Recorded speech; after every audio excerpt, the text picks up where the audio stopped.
മാധ്യമങ്ങൾക്ക് അല്ലെങ്കിൽ തന്നെ വീണ ജോർജിനെതിരെ ഒരു അജണ്ടയും കുശുമ്പും അസൂയൊക്കെ ഉണ്ട്. കാരണം മാധ്യമങ്ങളിൽ വന്നത് ഒരു മാധ്യമ പ്രവർത്തകയായിരുന്നു, അവർ പെട്ടെന്ന് അങ്ങോട്ട് ഉയർന്നു പോയി എന്നൊക്കെ പറയുന്നത് തോന്നലുണ്ട്. ഇതിനെയൊക്കെ കവച്ചു വെക്കാമെങ്കിൽ അവരുടെ പെർഫോമൻസ് വലുതാണെന്നെങ്കിൽ ഇതിനെയൊക്കെ കവച്ചു വെക്കാമല്ലോ. ഈ പെർഫോമൻസ് വലുതാണെന്നൊക്കെ പറഞ്ഞാൽ അത് വിഷയമാണ്, വേണമെങ്കിൽ നമുക്ക് ചർച്ച ചെയ്യപ്പാ.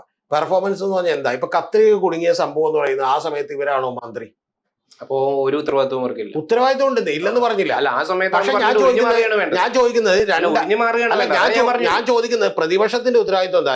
2021 നടന്നിട്ടുള്ള ഒരു സംഭവം, ആ 2021 ഇവര് മന്ത്രിയാകുന്നതിന് മുമ്പ് നടന്നിട്ടുള്ള സംഭവം, അതിന്റെ പ്രശ്നത്തിൽ ഈ മന്ത്രി രാജിവെക്കണം എന്ന് പറയുന്നതിന്റെ അടിസ്ഥാനം പ്രതിപക്ഷത്തിന്റെ അഭിപ്രായത്തോട് നമ്മൾ പ്രതിപക്ഷത്തിന്റെ അഭിപ്രായം ഞാൻ പറഞ്ഞത് ഇവരുടെ ഒരു മറുപടിയാണ്. ഇവരുടെ മറുപടി ഞാൻ പറഞ്ഞുകൊണ്ട് ഇവർ ഇൻഎഫിഷ്യന്റ് ആയി ഒരുപാട് മറുപടികൾ റിപ്പോർട്ടുകളൊക്കെ എടുക്കാന്ന് പറഞ്ഞിട്ടുണ്ട്. സംശയമില്ല, അതിനൊന്നും സംശയമില്ല. പക്ഷെ വസ്തുതാപരമാണ് വിമർശനം. ഇപ്പൊ ഏറ്റവും പ്രതിപക്ഷം ഇത് മാത്രമല്ല പറഞ്ഞേക്കണേ, VN വാസവൻ രാജിവെക്കണമെന്നാ പറഞ്ഞേക്കണേ. എന്തിന്?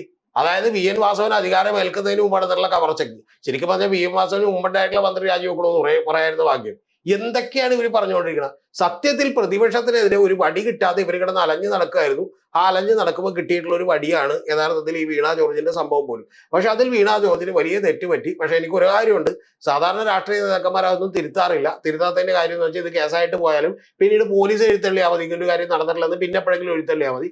പക്ഷെ അവര് തന്നെ പോയി മൊഴി കൊടുത്തു എന്ന് പറയുന്നതിൽ ഞാൻ അവരെ അഭിനന്ദിക്കുന്നു.